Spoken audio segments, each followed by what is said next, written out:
The June Lee article made it perfectly clear. This organization is a shit show. The Red Sox are a joke. And they might be winning some baseball games right now. It's been fun to watch. They've won 6 in a row. They won again last night, but they're a joke.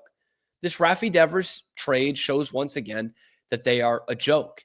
And they've really got to work to earn that trust back with the fan base, with the manager, with the players, and with the people within their own front office. That's what's so damning about that story. And so in classic Red Sox fashion, they trade Raffy Devers on Sunday afternoon, right? Early evening after they sweep the Yankees and they're about to head out to the West Coast, so that then they can put a meeting together on Zoom 24, 25 hours later at 8 p.m. Eastern time on a Monday night, right before the Red Sox are about to take the field, about an hour before, against the Seattle Mariners. It's just classic Red Sox running away and hiding after making a huge, huge deal. And it's Sam Kennedy mainly and Craig Breslow. And Sam Kennedy, man, is the biggest just skeleton of a front office person you've ever seen in your life. Like, just will not answer a question, no human emotions, won't even make eye contact. Matt McCarthy of 98.5 actually asked a really great question, basically like, hey, we did this with the Mookie trade. Now we're doing it again with Raffy Devers. Why have the Red Sox become a team with this reputation? Why are the Red Sox the team that trades Hall of Famers now and gets nothing in return? And here's what Sam Kennedy had to say about that. But I'll put our record up against anybody else's in Major League Baseball over the last 24 years. We're incredibly proud of what we've built here. We've got more trophies and banners to show for it than any other organization in Major League Baseball. And we are so proud of that. And this clubhouse believes in itself, and we believe in them. And I think our players are going to be pretty vocal over the next couple months about the belief in themselves and what they've been put together to do. Craig? Shut up. Shut the fuck up. Are you kidding me? This is the second time in 5 years you have traded the face of your franchise for fucking peanuts, and you're sitting there telling us, well, we got more World Series than anyone else the last 25 years. Great. Why don't you want to win another one? This is seriously the time that you're taking a victory lap after this to make us look like the assholes that are asking the questions? Like, seriously, what is wrong with these people? Yeah, you've got 4 World Series. You've also got 6 last place finishes. Did you know that? That a quarter of those 24 years you finish in last fucking place? Or are we not beating our chest about that, Sam Kennedy? Is this not the time to take a victory lap about finishing in last place a quarter of those seasons? And not even making the postseason in 4 years? And being a game over 500 since you won the World Series? Are we not pounding our chest about that? What a fucking joke this team is, man. And by the way, can somebody donate a spine to Sam Kennedy? You're on a Zoom. No wonder they don't do this in person. He can't even make eye contact on Zoom. He's, I would put our record up against anybody in the last 24 years. You fucking pussy. How about looking some people in the goddamn eye? It's not that hard to do it on a computer. I do it every fucking weekday. High noon Eastern time, live on YouTube, and then wherever you get your podcasts. Know that I'm looking at you there too. Like, are you kidding me with that? There's just everything the Red Sox do just makes you want to vomit. You can't even look these reporters in the eye on a Zoom screen. I'd put our record up against anybody. You suck. You all suck, man. This is seriously it. This is where you become Jerry Jones, and this is where they become the Dallas Cowboys. Jera just sits there every fucking year where they get worse and worse. They don't go to the conference championship game. They always choke when it matters, and he just sits there and says, well, you know, I delivered us 3 Super Bowls, or we're the most valuable franchise in sports. This is what the Red Sox are becoming.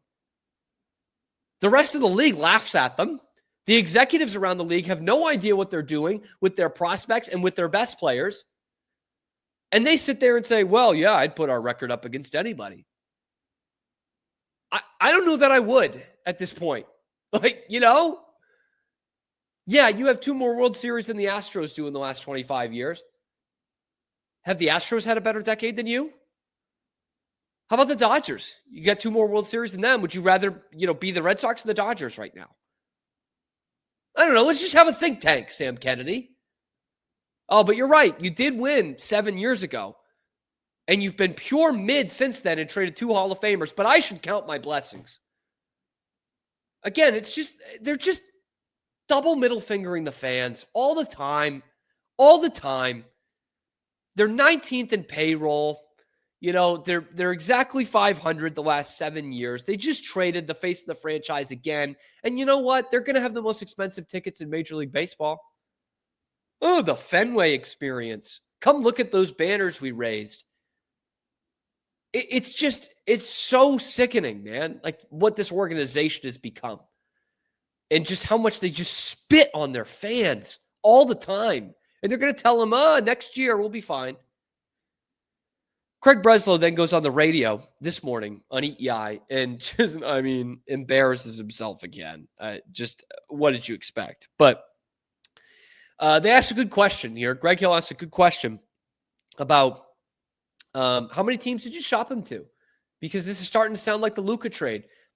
Craig Breslow, floor is yours. How many teams did you shop him to? No, but you did. How many other teams did you speak to, would you guess?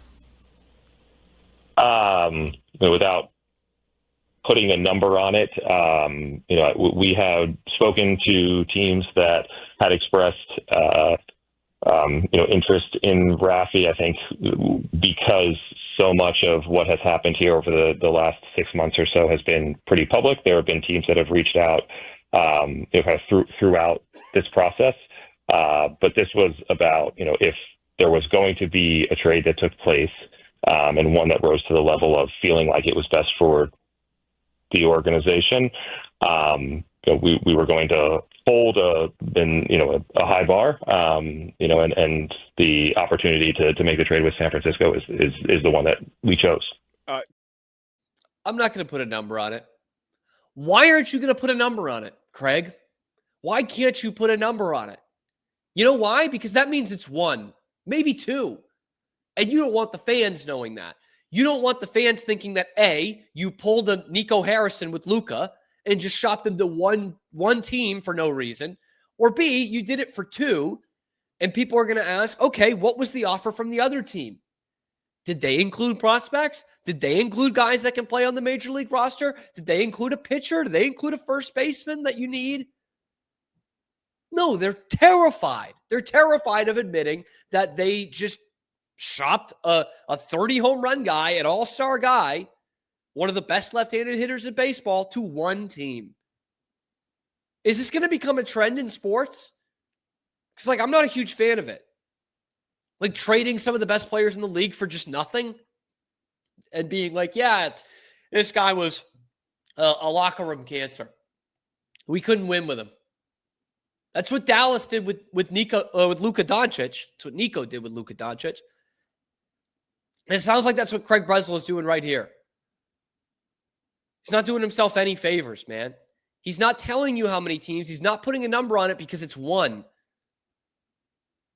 And there's absolutely no world where the Giants put out the best deal that anybody in Major League Baseball could give you.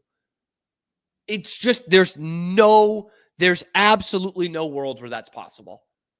I know that Raffy Devers costs a lot of money. I understand that. He's a lot less than Vlad Guerrero Jr. He's a lot less than Ohtani and Soto. And he's also a tier below those guys. But, actually, Vlad Jr. is not that far off. He's pretty much the same player. But to think that, yes, $250 million is a lot of money, but that you got nobody in return for it. You didn't get a prospect. You got guys who were in the minor leagues, but you didn't get a prospect. And you didn't get a guy who's on the Major League roster right now. You got nothing. You lose. Fucking Willy Wonka in the Chocolate Factory, and he's here to tell me that was the best offer? I don't know. I don't know, man. If this team falls apart, which is possible, I think it's also possible they still make a run at the postseason. But if this team falls apart and they don't come anywhere close to the playoffs, like, how do you keep the guy? Because he's going to run to John Henry and say, hey, I saved you some money. So maybe that's what does it. But you've got a guy that just doesn't have any reasoning for anything. You know, at least Chaim Bloom had some reasons. You guys might not have liked them. And again, I don't put the Mookie trade on Chaim Bloom. That was something that he had to walk into. But we're starting to realize more and more why everybody said no to this job. Why 10 people said no. Why a woman from Miami with the Marlins said no. And why they had to settle on Craig Breslow. Because nobody else wanted it. Nobody wants to work for this ownership. Nobody wants to do this next thing and trade their best player. It's an absolute mess. And Craig Breslow and Sam Kennedy, they can't talk their way out of a fucking paper bag. For a guy who went to Yale, I think a couple of guys who went to Yale, they cannot talk out of anything, man. It's just crazy. And Sam Kennedy just sitting there as a fucking suit with a smile. Like, God, does he give you nothing? Absolutely nothing in terms of expertise, charisma, not a goddamn thing. Craig Breslow, same way. His peers around Major League Baseball have no idea what he's doing. His peers that work for him inside his office doesn't know what he's doing. Nobody understands the message except Craig Breslow and maybe John Henry. That's what is so surprising here. Nobody is on the same goddamn page. And Craig Breslow is sitting here and taking notes from what everybody is panning, whom everybody is panning as the worst general manager in sports. He's worshiping at the altar of Nico Harrison. Like, I don't understand it. This is where the Red Sox organization needs a full reset, man. They need to get a good general manager in here because they haven't had one in a while. And I liked Chaim Bloom. I think Chaim Bloom was better than Craig Breslow. I thought he had a clear message. Some people didn't agree with it, but there was also attrition there, man. Like, Chaim Bloom didn't see eye to eye with Alex Cora. That's a problem. And they still did a lot of cost-cutting measures. That's still a problem. You know? I mean, this is a far cry from when you bring Dave Dombrowski in and he guts your farm system, but he makes you a real team. This is not even close to that. And maybe it's because we were spoiled with having probably the best general manager in history with Theo Epstein. I don't think there's anybody better in the history of baseball than Theo Epstein. And maybe we just got spoiled because of that. But, Ben Cherington didn't really know his ass from his armpit, got lucky using the Theo Epstein model. Dombrowski came in and did his thing. He was great, but he gutted your farm system. You knew that's what it was. And since then, you can't get a good general manager in here. They don't even want to interview with you.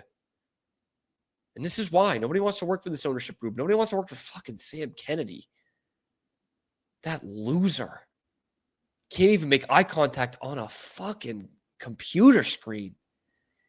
And is out here taking a victory lap about how many World Series they've won in the last 25 years. When they trade 2 Hall of Famers in 5 seasons, nobody fucking does that. Possibly 3 Hall of Famers, by the way. Nobody does that.